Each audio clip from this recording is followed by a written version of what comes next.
My name is Wendy Dixon. I'm 32 years old. 3 weeks ago, my parents stood up at their 40th wedding anniversary dinner and announced to 30 guests, "We're taking the whole family to Hawaii next week for another celebration." Everyone clapped. My sister squealed with excitement. I smiled, already imagining palm trees and ocean breezes, my first real vacation in years. Then I made the mistake of asking a simple question. What time is our flight? My father looked at me like I'd spoken a foreign language. My mother's smile tightened, and in front of every guest in that room, my dad said, "You don't need to know, Wendy. You're not part of this trip. Someone has to stay behind and take care of the kids." 30 pairs of eyes. 30 witnesses to the moment my family told me I wasn't really family at all. But here's what they didn't know. I had a secret, one I'd been building for 3 years, and that night, I decided it was finally time to use it. Before I tell you what happened next, please take a moment to like and subscribe, but only if this story resonates with you. And drop a comment telling me where you're watching from and what time it is there. Now, to understand why I walked away from everything I knew, let me take you back to the beginning. The Dixon family lives in a white colonial house in the suburbs of Boston. 4 bedrooms, 2-car garage, lawn trimmed to HOA perfection. The kind of house that screams "we made it" to anyone driving by. My father, Harold Dixon, retired 3 years ago from his position as a branch manager at a regional bank. My mother, Patricia, has never worked a paid job in her life, but she'll tell you she's busier than any CEO, chairing the church women's committee, organizing neighborhood fundraisers, maintaining what she calls our family's reputation. Then there's my sister, Megan, 3 years younger than me, married to Derek Hartley, a corporate attorney at a firm downtown whose name she drops into every conversation. They have 2 kids, a 5-year-old named Oliver and a 3-year-old named Sophie, and a brand new Lexus SUV that always gets the prime spot in our parents' driveway. My Honda Civic, the one I've been driving for 10 years, it gets parked on the street. "Wendy, move your car," my mother would say whenever I visited. "Derek's bringing the Lexus and guests notice what's in the driveway first." I never questioned it. I just moved my car. That's the thing about being the invisible one in your family. You stop noticing all the small ways they've already decided you don't matter. The nicer parking spot, the better seat at the table, the way your mother introduces your sister to guests by her husband's job title, while you're just Wendy, she helps out. I work as a part-time accountant, mostly remote clients. Flexible hours, modest income. Nothing impressive by Dixon family standards. But I never told them about the other thing I do. The thing I started 3 years ago, after my life fell apart in a different way. I never told them I'd learned to see. Let me paint you a picture of what helping out looks like in the Dixon family. Thanksgiving? I arrive at 6 a.m. to start the turkey. I set the table with my mother's Wedgwood china, the set I'm not allowed to use, only to wash. I arrange the flowers, polish the silver, coordinate the timing of 7 side dishes. Megan arrives at noon in a cashmere sweater, kisses everyone hello, and sits down to be served. Christmas? Same routine. Plus wrapping all the presents my mother bought, because her arthritis is acting up. Funny how her arthritis never stops her from playing bridge 3 times a week. Birthday parties for my niece and nephew? I'm the entertainment coordinator, the cleanup crew, and the backup babysitter all in one. Last year, I spent 8 hours running Oliver's dinosaur-themed party, while Megan got a manicure because she needed a break. The one time I asked if maybe, just maybe, I could skip a family event because I had a deadline for a client, my mother's voice went cold. Family comes first, Wendy. We all make sacrifices. Except I'm the only one who ever seems to make them. The breaking point comes in small moments, like the year I got my Christmas gift, a kitchen apron that said "World's Best Aunt" in glittery letters. Megan gave it to me. She smiled like she'd done something thoughtful. I wore it. I wore it every single time I came over to cook, clean, and babysit. Do you want to know when I realized the truth? It hit me one random Tuesday evening while I was scrubbing my mother's Le Creuset pot after yet another family dinner. I couldn't remember the last time anyone had invited me somewhere without expecting me to work. 3 years ago, my life fell apart. I'd been dating a man named Kevin for 4 years. We talked about marriage, about kids, about a future. Then one evening, he sat me down and said the words I'll never forget. I love you, Wendy, but I don't think I'm in love with you anymore. You're just there. You're always just there. Always just there, like furniture, like wallpaper. After he left, I wandered into a pawn shop downtown. I don't know why. Maybe I was looking for something to fill the hole. That's when I saw it. A Canon DSLR camera, used but well maintained, tagged at $180. I bought it with money I should have saved. I told no one. That camera became my secret. I started photographing things most people ignore: elderly women at bus stops, the tired faces of overnight janitors, the calloused hands of a street vendor. People who society looks right through, the same way my family looks right through me. I called the series Invisible Women. I created an anonymous Instagram account. No face, no real name, just the photos. Over 3 years, I gathered 12,000 followers, people who saw what I saw, people who understood. I kept the camera wrapped in an old cashmere scarf at the back of my closet. It was the only thing I ever kept for myself. 3 weeks before my parents' anniversary party, I got an email that I almost deleted as spam. It was from a gallery in Monterey, California, Coastal Light Gallery, asking if I'd be interested in discussing my work. I stared at that email for 20 minutes before I realized my hands were shaking. But I didn't reply. Not yet. Because good things didn't happen to people like me. There's one person in my family who actually sees me. Her name is Ruth, and she's my mother's younger sister. Aunt Ruth is what my mother calls the family disappointment. She never married. She followed her passion for ceramics instead of getting a real job. 20 years ago, she moved to Carmel by the Sea to open a small cafe with a pottery studio in the back. My mother hasn't forgiven her since. Ruth threw away her potential, my mother likes to say. She could have had a good life, but she chose to play with clay. I've been calling Aunt Ruth every Sunday night for 7 years. My mother doesn't know. It was Aunt Ruth who first saw my photographs. I'd sent her one, just one, testing the waters, and her response made me cry. Wendy, this is extraordinary. You have a gift. Nobody had ever called anything I did extraordinary. She was the one who encouraged me to keep shooting, to keep posting. And she was the one who 3 weeks before my parents' anniversary said something that changed everything. Wendy, I hope you don't mind, but I sent your Instagram link to someone, a gallery owner I know in Monterey. His name is Marcus Coleman. He's looking for emerging artists. I nearly dropped the phone. Aunt Ruth, that's the gallery that emailed me. I know, sweetheart, he told me. He wants to talk to you about a solo exhibition. Silence, my heart pounding. But that's real. That's an actual career thing. Yes, it is. Her voice was gentle but firm. And you deserve it. You don't need anyone's permission to pursue what you love.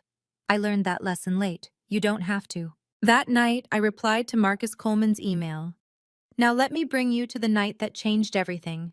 My parents' 40th wedding anniversary.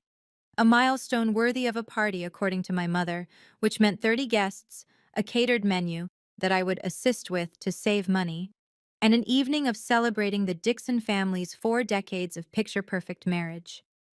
The preparation started a week before. I took 3 days off from my accounting clients to help set up. I ordered flowers, white roses and peonies, per my mother's specifications. I hand-wrote 60 place cards in the calligraphy she insisted upon. I coordinated with the caterer, pressed the tablecloths, polished the Waterford crystal glasses that had been a wedding gift 40 years ago. On the day of the party, I arrived at 7 a.m. I wore jeans and a t-shirt because there was no point dressing up when I'd be in the kitchen for the next 10 hours. By 6 p.m., the house looked perfect. Candles glowed on every surface. The dining table stretched across the living room, set for 30 with my mother's finest china. I had changed into a simple black dress, nothing fancy, nothing that would draw attention. Wendy, my mother's voice caught me in the hallway. She looked me up and down, frowning. Is that what you're wearing? It's black. I thought it was appropriate. It's fine, I suppose. Just stay in the background. Today is about your father and me. I nodded. I always nodded. Guests began arriving at 7.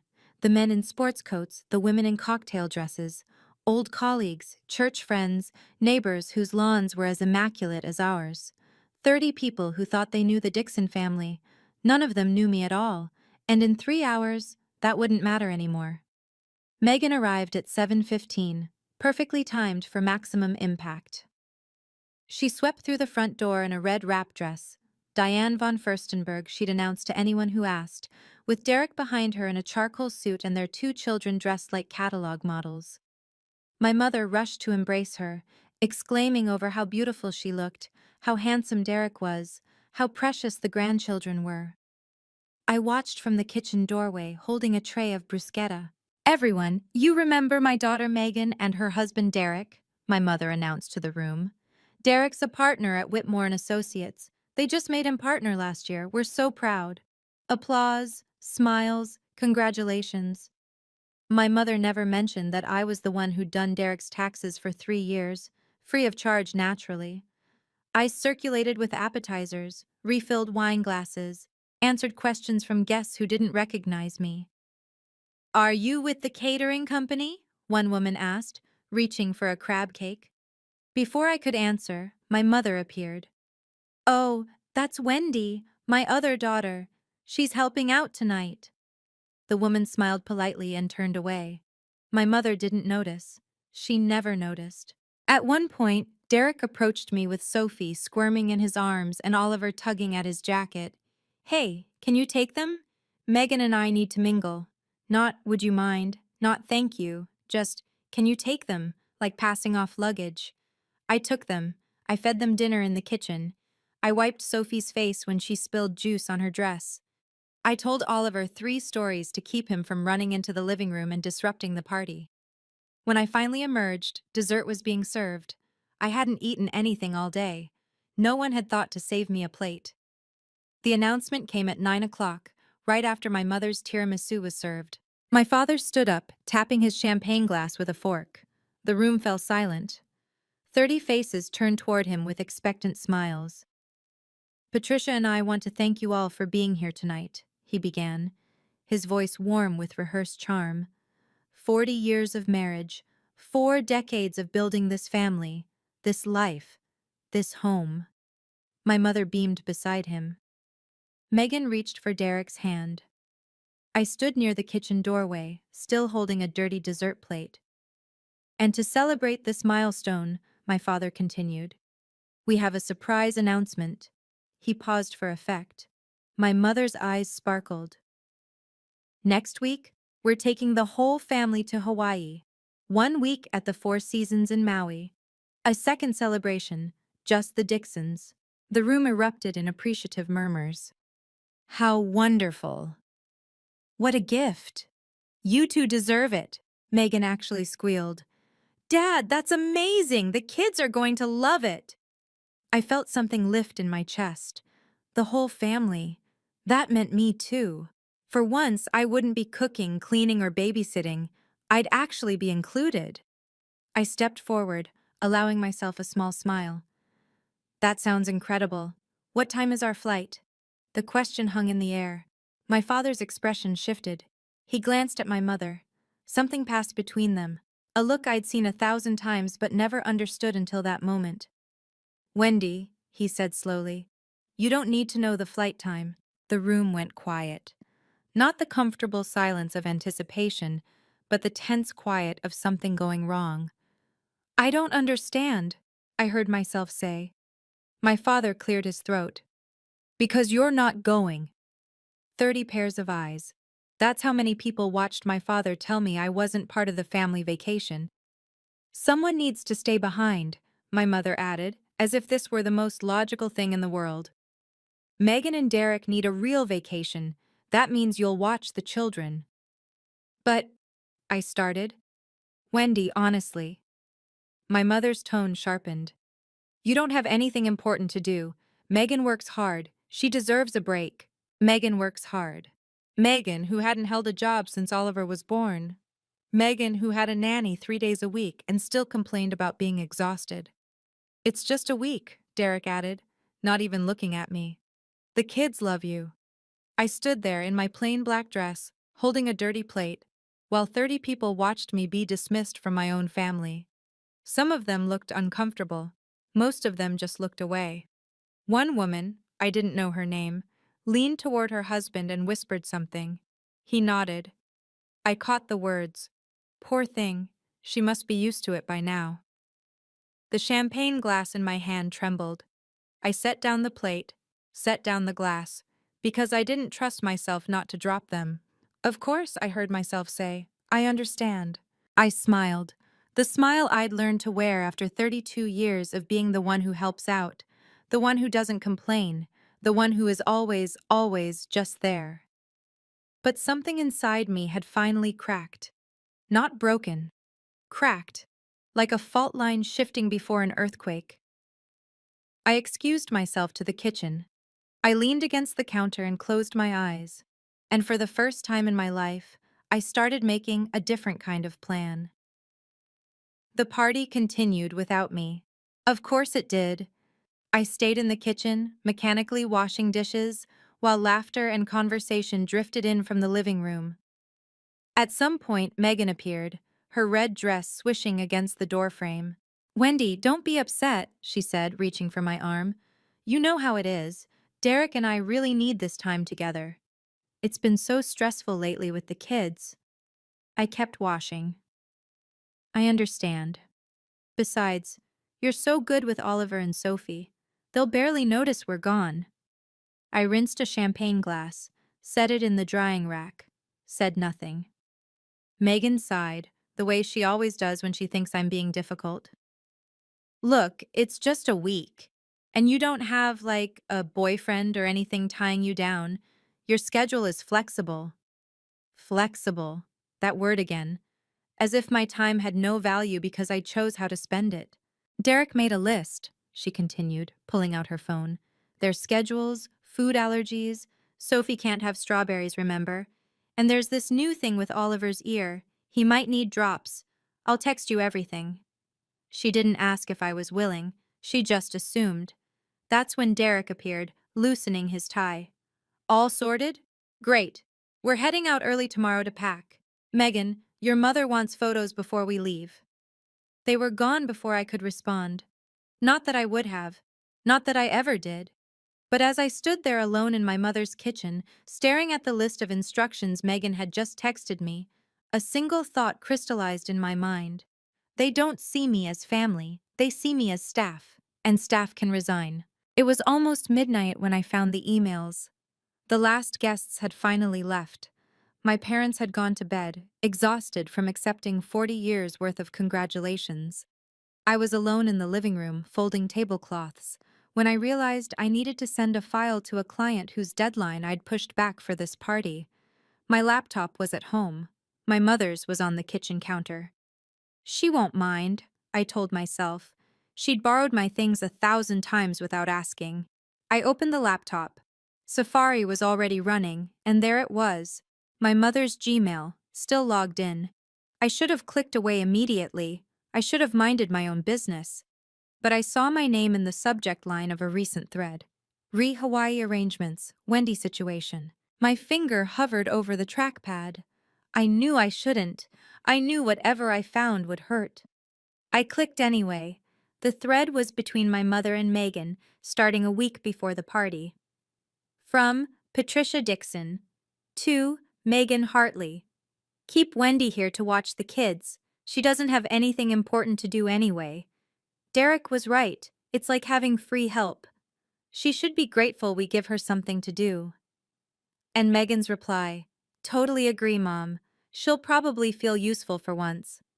It's kind of sad, honestly, but at least it works out for us. I read those words 3 times to make sure I understood them. Free help. She should be grateful. Kind of sad. I took screenshots. I emailed them to myself. I deleted my email from the sent folder and cleared the browser history. Then I sat in my mother's dark kitchen, in the house where I'd grown up, and finally let myself understand exactly what I was to them. I drove home at 1 in the morning through empty streets. My apartment was small, a one-bedroom in a building that hadn't been updated since the 90s. Beige carpet, white walls, furniture I'd bought secondhand. My mother had called it depressing the one time she visited, but it was mine, the only space where I could breathe. I sat in the darkness for a long time, staring at my phone. The email from Marcus Coleman glowed on the screen, the one I'd answered but never followed up on. We'd exchanged a few messages about a potential meeting. He wanted to see my full portfolio in person. He was excited about the series. I could go. I could actually go. I picked up my phone and called the only person who would understand. Aunt Ruth answered on the second ring, even though it was past midnight. "Wendy, what's wrong?" I told her everything. The announcement, the humiliation, the emails. My voice cracked exactly once when I read aloud the words "free help." When I finished, there was silence on the line. Then Aunt Ruth said something I'll never forget. "Wendy, I have a spare room above the cafe. I need help with the morning shift anyway. And that gallery? It's 20 minutes from my place." "Aunt Ruth, I can't just—" "Yes, you can. You can leave. You can choose yourself for once. The only person stopping you is you." I hung up at 2 in the morning. By 6, I'd started packing. 3 suitcases. My camera equipment, my laptop, the cashmere scarf that had wrapped my Canon for 3 years. I left behind the world's best aunt apron. For the first time in 32 years, I was choosing myself. If you've made it this far, I want to ask you something. Have you ever had to choose between your family and yourself? Have you ever stood at a crossroads where staying meant losing who you were? Tell me in the comments, what would you do? Would you stay and endure it, or would you leave? And if this story matters to you, please hit that like button. Now let me tell you what happened when I told them I was leaving. 2 days before my family's Hawaii trip, I drove to my parents' house one last time. My mother was in the living room, coordinating outfits for the vacation. Megan sat on the couch, scrolling through resort reviews. Derek was somewhere upstairs, probably on a work call. My father was reading the paper in his armchair, the way he always did, present in body, absent in attention. "I need to tell you something," I said from the doorway. My mother barely looked up. "If it's about the children's schedule, Megan already sent it to you." "It's not about that." I steadied my voice. "I'm not watching the kids. I won't be available." That got their attention. Megan's head snapped up. My mother's hands froze over a pile of sundresses. "What do you mean, not available?" my mother asked. "I have a work opportunity in California. I'm leaving tomorrow." "California?" My father lowered his newspaper. "What kind of work opportunity?" "It's professional. Something I've been working toward." I didn't owe them the details. I didn't owe them anything. Megan's face twisted. "Wendy, you can't be serious. I'm counting on you. We all planned around this." "You planned around me without asking me," I said quietly. "I'm not canceling my life because you assumed I didn't have one." The silence was deafening. Then my mother stood up, her voice cold as January. "This is incredibly selfish, Wendy. Megan needs your help. Family comes first." "Family comes first," I repeated.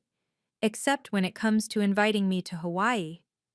Her mouth opened, then closed. For once, Patricia Dixon had nothing to say. My father cleared his throat. "If you leave, don't expect us to welcome you back with open arms." "I understand," I said. And for the first time, I meant it. The next 24 hours were a masterclass in emotional manipulation. My mother called 6 times. Each voicemail was more dramatic than the last. "You're tearing this family apart, Wendy. I hope you can live with that. Your father is devastated. He barely ate dinner. Megan cried all evening. The children kept asking where Aunt Wendy was going." Megan took a different approach, weaponized vulnerability. "Wendy, I don't understand why you're doing this to me. I'm your sister. Don't you care about us at all?" And then, the text that nearly broke me. "You're going to end up alone, you know, just like Aunt Ruth. Is that what you want?" I stared at that message for a long time. Just like Aunt Ruth. They meant it as an insult. They meant it to scare me. But Aunt Ruth had her own business, her own art, her own life built on her own terms. Aunt Ruth was happy. Maybe ending up like Aunt Ruth wasn't a threat. Maybe it was a promise. I turned off my phone. The last thing I did before I left Boston was walk through my empty apartment. 3 suitcases by the door. Everything else would stay behind. The second-hand couch, the beige carpet, the life I'd been living for everyone else. I taped my spare key to an envelope and slid it under my landlord's door. Month-to-month lease, paid through the end of January. Clean break. I loaded my car as the sun came up. My Honda Civic, 10 years old and reliable as ever. The same car my mother had been embarrassed by for years. It was going to carry me to a new life.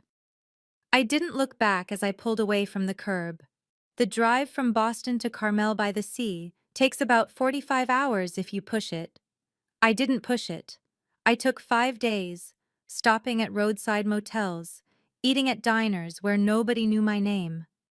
Somewhere in Nebraska, I pulled over at a rest stop and just sat there, watching the sunset paint the prairie in shades of gold and pink. I photographed it, my first shot as a free woman. On the 3rd day, my phone buzzed with a text from Megan. I turned it back on to check directions.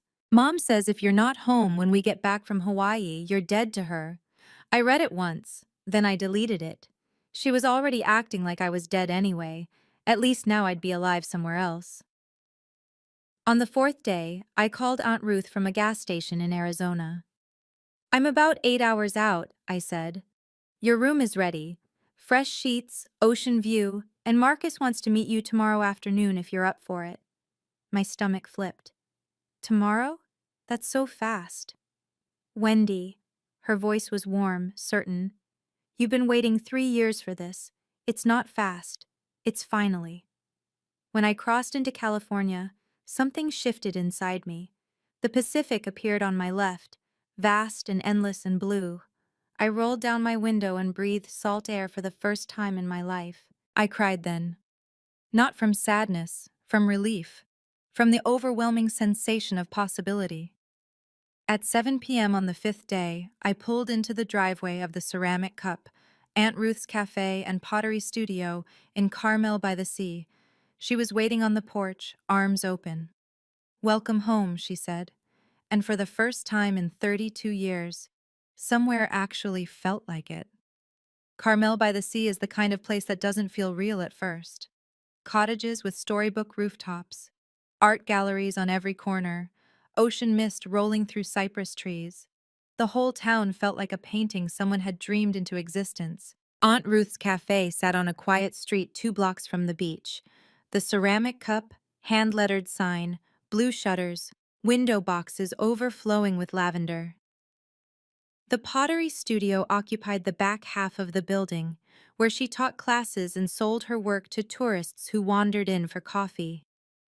My room was upstairs, small but bright. A bed with a white quilt, a desk by the window, and a view of the Pacific that made my chest ache with something I couldn't name. "You'll work the morning shift," Aunt Ruth explained over dinner that first night. 6 to noon. After that, your time is yours. "I don't know how to thank you for this." She waved her hand. "Don't thank me. Just build something. That's payment enough." The next morning, I woke before dawn. I tied on an apron, not the world's best aunt one I'd left behind, just a simple canvas apron with the ceramic cup embroidered in blue thread, and learned how to make pour-over coffee. Customers came and went. locals who knew Ruth by name, tourists charmed by the homemade scones. I took orders, wiped tables, chatted with strangers who had no idea I'd run away from my entire life 5 days ago. By noon, I'd made $37 in tips. I'd smiled more than I had in months. And at 2 o'clock, I had an appointment at Coastal Light Gallery. I showered, changed into the nicest dress I owned, and walked 3 blocks to meet the man who might change everything. Marcus Coleman looked nothing like I expected. I'd imagined someone intimidating, slicked back hair, designer suit, the kind of gallery owner who made artists feel small. Instead, the man who greeted me at Coastal Light Gallery was tall and weathered, with silver hair and kind eyes.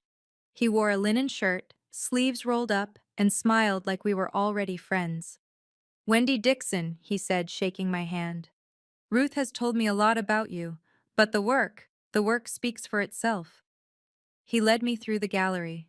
White walls, natural light, photographs and paintings displayed with careful precision. This was a serious place, a place where art mattered.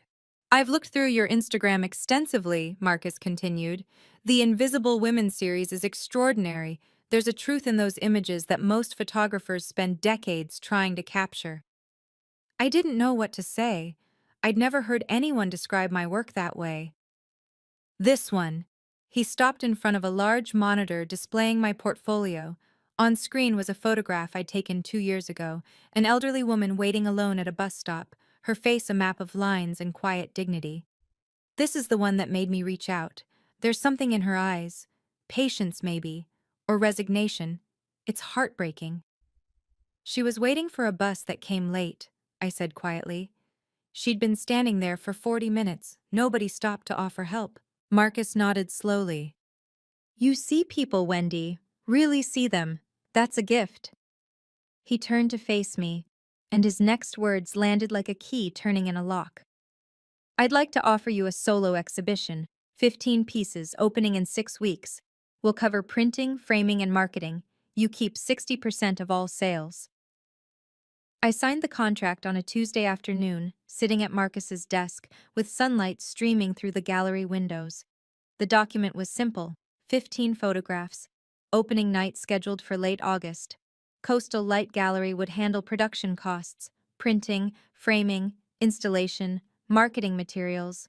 I would receive 60% of all sales revenue, with the gallery retaining 40% as commission.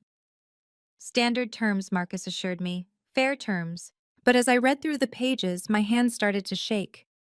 "Take your time," Marcus said gently. "This is a big step." It wasn't the business terms that overwhelmed me. It was seeing my name printed in official type. Artist, Wendy Dixon. A legal document recognizing that my work had value, that I had value. I thought about all the times I'd done my family's taxes without credit, all the parties I'd organized without thanks, all the hours spent caring for children who would grow up never knowing how much I'd given them.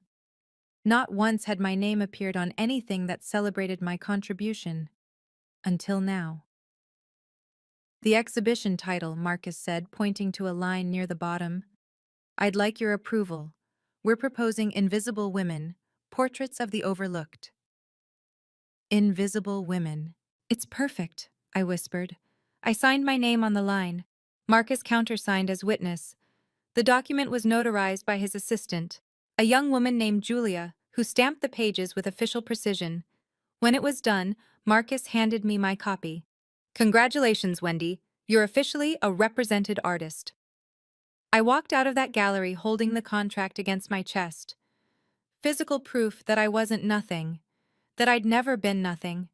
For 3 years, I'd built something in the shadows. Now, finally, it was about to step into the light. While I was building my new life in California, my family was discovering what my absence actually meant. I didn't witness these events firsthand, of course. I heard about them later, pieced together from voicemails and texts, and one very awkward phone call from my father. Apparently, Hawaii was a disaster. Without me there to babysit, Megan and Derek couldn't enjoy a single, adults-only dinner. Oliver threw a tantrum on the beach because no one had remembered to pack his special sandcastle bucket, something I always remembered. Sophie developed an ear infection on day 3, and nobody could find the pediatrician's number because I'd always been the one to keep track of medical information. My mother spent most of the trip complaining that the resort staff wasn't as attentive as expected. She called the concierge 3 times to complain about turned-down service. She sent back her Mai Tai twice. "This isn't relaxing at all," she reportedly said. "Who planned this trip?" My father, wisely, did not remind her that she had planned it herself. The texts started arriving on day 4. "Wendy, where are the kids' medication records? Wendy, what's Oliver's bedtime routine? He won't sleep. Wendy, the restaurant doesn't have a kids' menu. What would they eat?" I didn't respond. I was too busy printing proofs at a photography lab in Monterey, selecting frames, and meeting with a journalist from Carmel magazine who wanted to interview me. But here's the thing about absence. It teaches people what they've been taking for granted. On day 6 of their Hawaiian vacation, Megan did something she'd never done before. She searched my name on Google, and for the first time, she found something other than a blank page. 6 weeks later, I stood in the center of Coastal Light Gallery and couldn't quite believe it was real. 15 of my photographs hung on the walls, each one printed large and framed in simple black. The gallery glowed with soft light.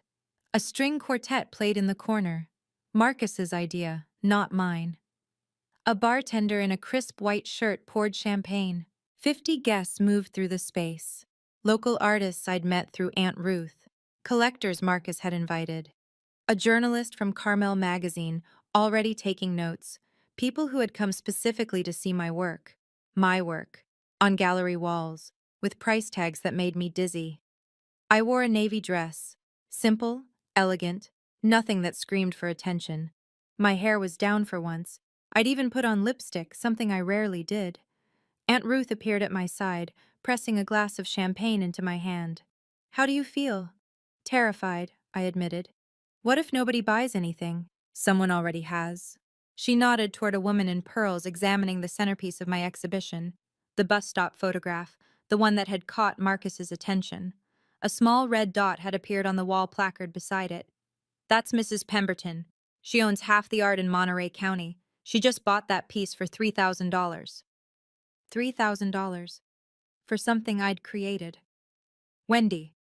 Marcus approached, grinning broadly. "I want to introduce you to someone from the magazine.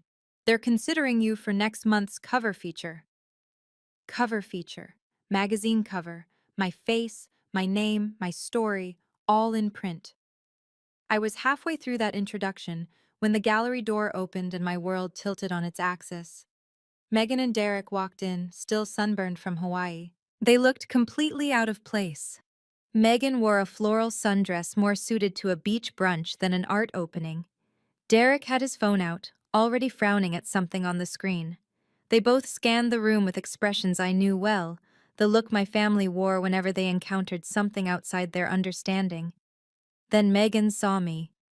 "Wendy!" She rushed forward, arms outstretched, like we were reuniting after a long separation she'd been dreading. "Oh my God, we've been so worried about you!" 50 guests turned to look. The string quartet faltered for half a beat before continuing.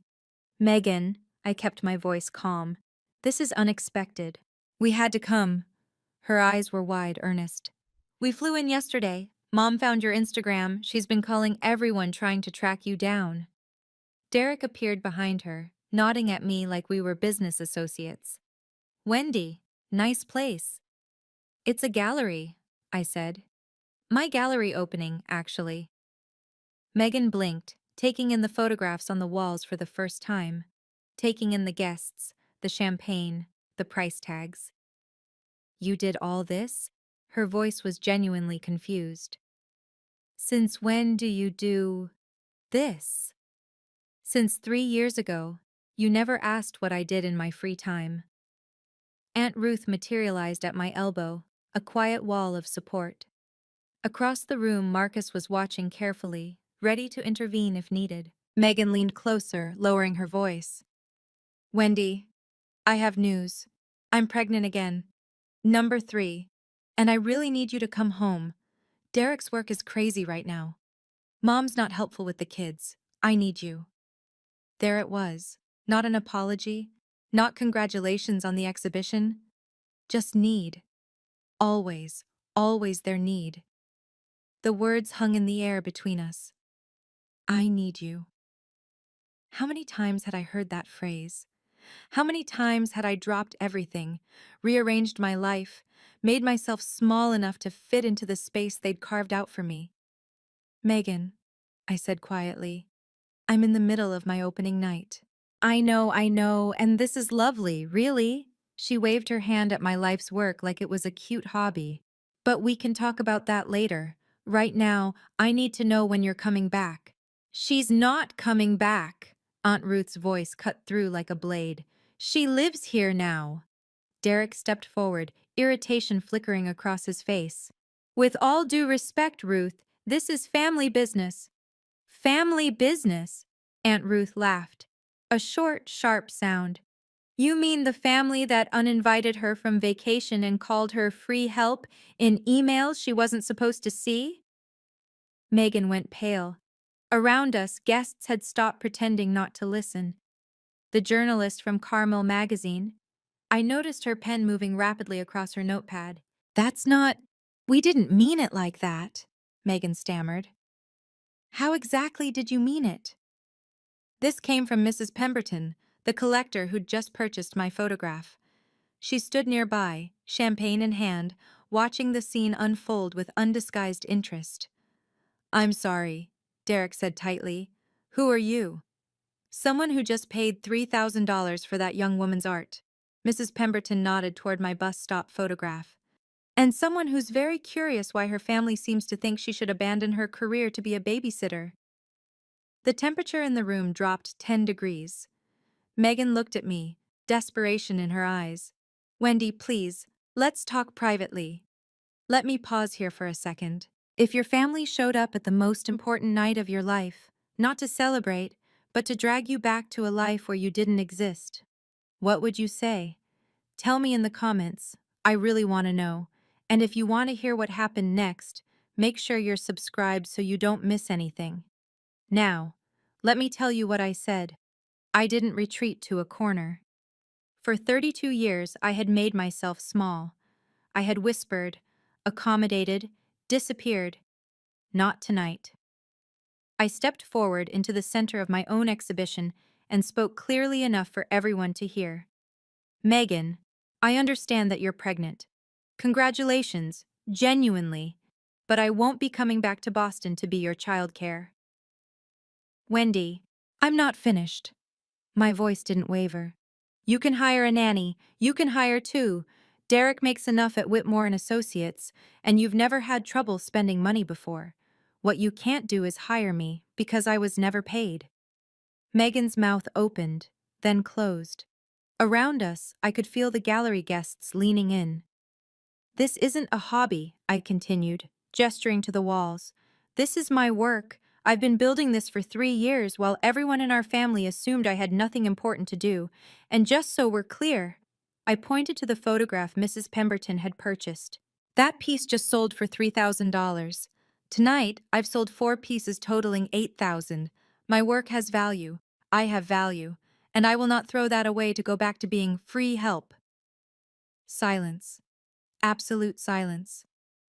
Derek coughed uncomfortably. Megan's eyes were filling with tears, real ones this time, I thought, not the performative kind. Then Marcus started to clap. Aunt Ruth joined him. Mrs. Pemberton raised her champagne glass in a silent toast. One by one, the other guests followed. Applause rippled through the gallery. Not for my photographs, for me. For the moment I finally stood up and said enough. I didn't smile triumphantly. I didn't gloat. I simply looked at my sister and said, I hope your pregnancy goes well. I truly do. Then I turned and walked away. The gallery door opened again 20 minutes later. I was in the middle of a conversation with the Carmel magazine journalist when I saw them.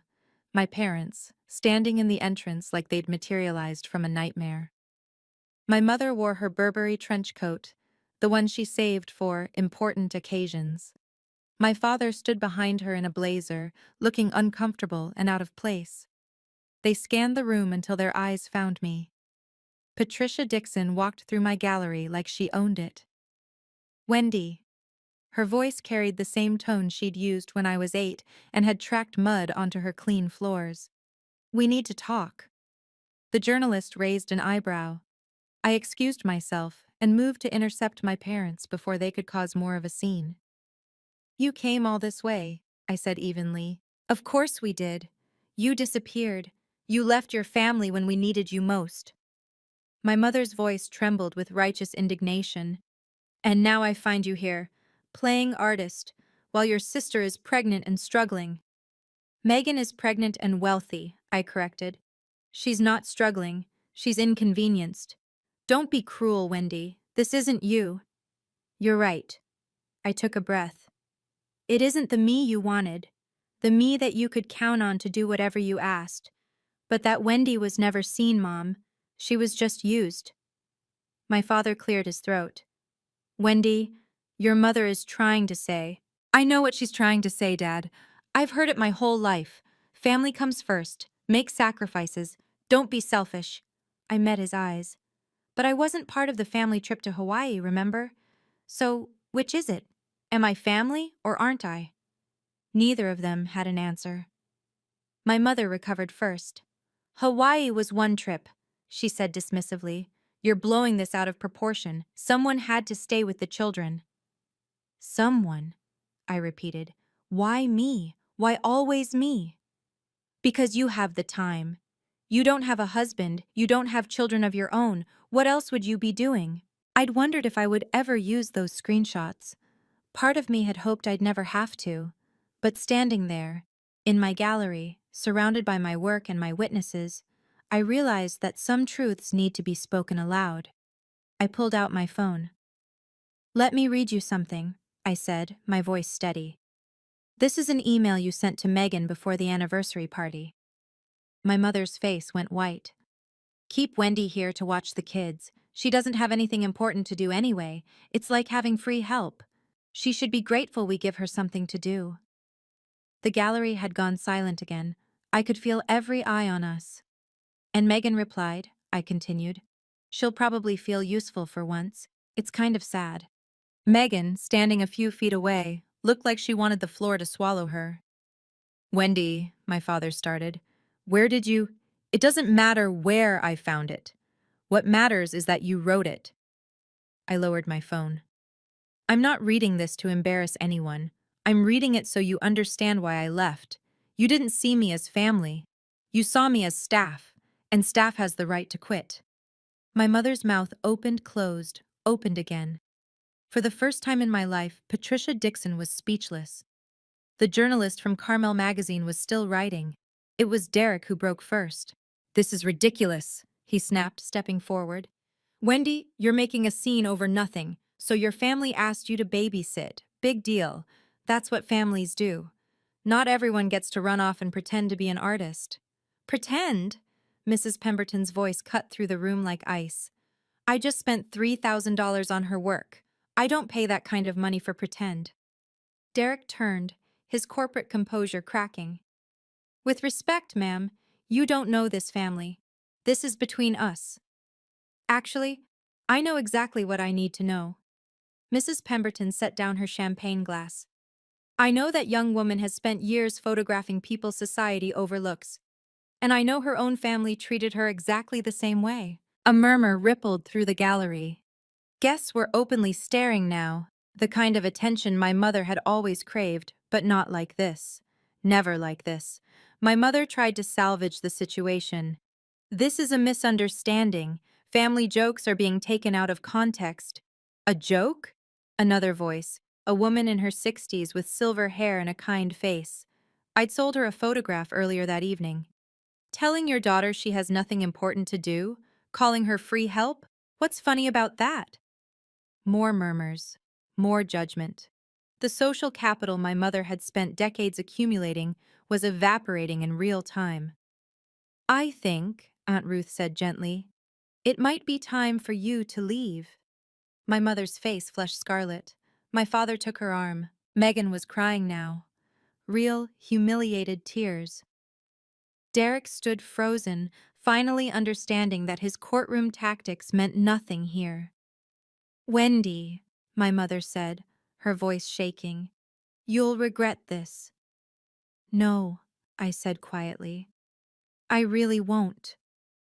My mother left first. She turned on her heel without another word, pulling my father behind her. The gallery door closed with a soft click that somehow echoed louder than a slam. Megan lingered, mascara smudged, arms wrapped around herself like a child caught misbehaving. "Wendy," her voice cracked, "I didn't know you felt this way. I thought you liked helping." "No, you didn't," I said, not unkindly. "You didn't think about it at all. None of you did." Derek put a hand on Megan's shoulder. For once, he said nothing. Maybe he'd finally run out of arguments. "I hope your pregnancy is healthy," I added. "I hope your kids are happy. But I won't be their live-in aunt anymore. If you want to be in my life, it has to be different. It has to be equal." Megan nodded, tears streaming. "I understand." I wasn't sure she did. But it wasn't my job to make her understand anymore. They left through the same door our parents had used. The gallery let out a collective breath. Aunt Ruth appeared beside me, wrapping an arm around my shoulders. "You okay?" "I think so." I let out a shaky laugh. "I just told off my entire family in public, at my own art show." "You did, and you were magnificent." Marcus approached, pressing a fresh glass of champagne into my hand. "For what it's worth, I've been doing this for 20 years. Never seen an opening night quite like this one." "Is that good or bad?" He smiled. "Let's just say everyone here is going to remember your name. And that, Wendy Dixon, is exactly what an artist needs." I looked around at my photographs, my gallery, my new life. For once, I didn't feel invisible. By the time the gallery closed that night, I had sold 8 of 15 photographs.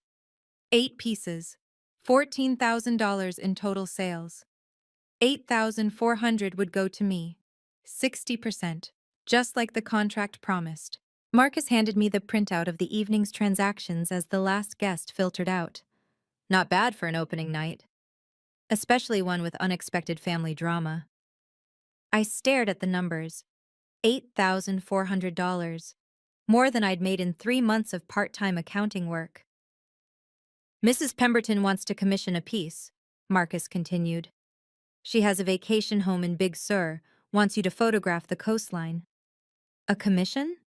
"Private collectors often work that way. She liked your eye. She wants to see what you do with her landscape." He handed me a business card. "Her assistant's contact. Call them next week." I tucked the card carefully into my clutch, next to my copy of the gallery contract. "And the magazine interview," Marcus added. "Susan said she has enough material for a feature. They're considering you for next month's cover." Cover? Of an actual magazine, with my name and my face and my story. Aunt Ruth helped me carry the unsold photographs back to my room above the cafe that night. 7 pieces, still waiting for the right buyers. But 7 was better than 15. 7 meant people had seen value in what I created. I set the check on my desk, the first check I'd ever received for my art, and photographed it. Not to post anywhere, just to remember. Payable to Wendy Dixon. $8,400. Proof. Physical proof that I wasn't nothing. That I'd never been nothing at all. 2 months later, my new life had a rhythm. I woke at 5, watched the sun rise over the Pacific from my window, and opened the ceramic cup by 6. Morning shift until noon, pouring coffee, chatting with regulars, learning the names of locals who now recognized me as Ruth's niece, the photographer. Afternoons belonged to my work. I'd rented a small studio space 3 blocks from the cafe, just big enough for my editing equipment and a printing station. The gallery exhibition had closed, but Marcus had already scheduled another show for spring. This time, a series called Boundaries, photographs of edges, thresholds, the spaces between belonging and being alone. It felt right. The magazine article came out in October. My face on the cover of Carmel magazine, next to the headline, "The Artist Who Learned to See Herself." The article told my story, edited, of course, with names changed to protect the innocent and the guilty alike. But the truth was there. The invisibility, the breaking point, the choice. People reached out. Women who'd been the family helper, the reliable one, the one everyone forgot to thank. Their messages filled my inbox like a chorus of recognition. I thought I was the only one. "You gave me permission to leave. Thank you for showing me it's possible." My family reached out too, eventually. Megan texted after the baby was born. A girl named Charlotte. She sent a photo, I sent congratulations and a gift card, nothing more. My mother called once, I didn't answer. She left a voicemail asking if I'd gotten this out of my system yet. I deleted it. But my father surprised me. His email arrived on a Tuesday evening, 3 sentences long. "Wendy, I saw the magazine. I'm proud of you." That one I kept. Today, I'm sitting in my studio looking out at the Pacific. The Canon camera I bought from that pawn shop still sits on my shelf, older now, battered, but still working. Next to it sits a newer model, one I purchased with money I earned from my art. Both cameras matter. One reminded me to see, the other proves that people saw me back. My second exhibition opens next month. Boundaries. 15 new photographs, each one exploring the edges of connection, where family ends and self begins, where obligation crosses into exploitation, where love becomes something else entirely. I think it might be my best work yet. Aunt Ruth stops by every morning with coffee and commentary. Marcus checks in weekly with updates about collectors and opportunities. The ceramic cup regulars have started requesting the photographer's table by the window, where I sometimes edit photos between customers. I'm not rich, I'm not famous, but I'm seen, and that's enough. As for my family, we exist in a new configuration now.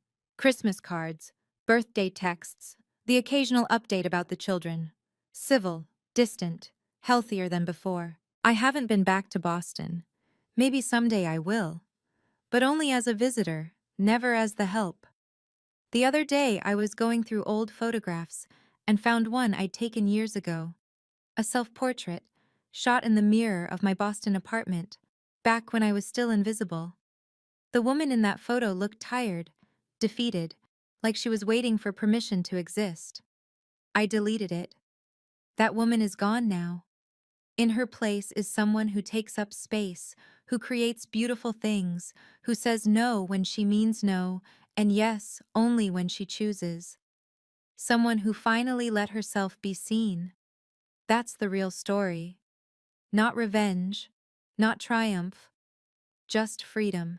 From a psychological perspective, Wendy's story illustrates something called parentification. When a child, often the eldest, takes on adult responsibilities without recognition or reciprocity. She also occupied the scapegoat role, the family member whose needs are consistently deprioritized, while a golden child, Megan, receives endless attention and resources. Here's what I want you to take away from this. Setting boundaries isn't betrayal. It's not abandonment. It's the recognition that you cannot pour from an empty cup, and that the people who truly love you won't ask you to. If you're in a situation like Wendy's, remember, your worth isn't measured by how useful you are to others. It's inherent. It was always there. And sometimes, the bravest thing you can do isn't fight back. It's walk away. Build something of your own. Let your life speak louder than any argument ever could. You deserve that. We all do. Until next time, take care of yourself.